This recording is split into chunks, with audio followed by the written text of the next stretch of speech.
Ola, Tucho. Xa che dixen que meu pai é unha espía, pero como non mo crees, aí che mando as probas. Graveines este verán nas vacaciones. Mira, mira. Pilleite. Ve lo que che dicía, Tucho. Que lle dicías a teu curmán? Nada, nada. Cousas nosas. Como me sentiches chegar?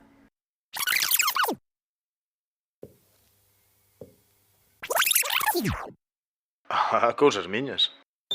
E o outro día que estaba acochado debaixo da mesa agardando para ver se o collía a facer cousas de espías cando entrase pola porta, e mira o que pasou. Quieto aí, Chano. Non te me movas ningún centímetro.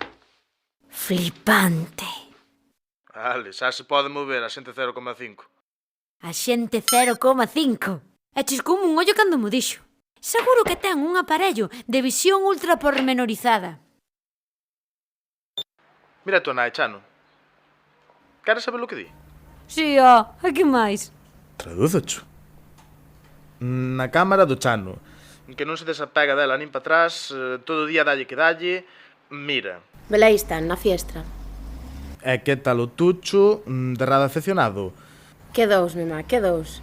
Ale, Deixo-te carmucha que vou entrar no fin da retransmisión. Velaí o testucho. Un aparello de audición pormenorizada. Que te pareceu, Chano?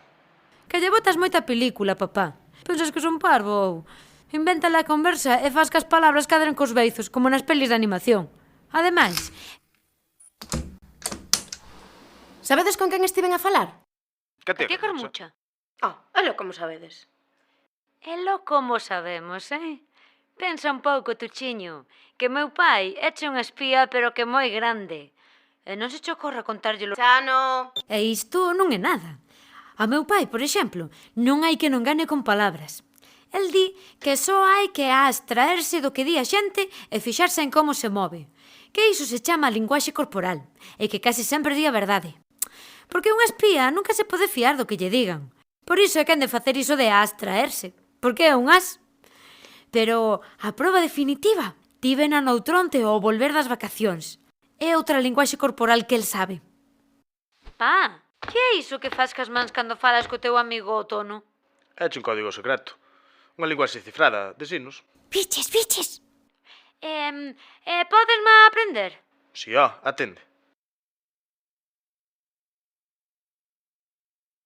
Agora ti.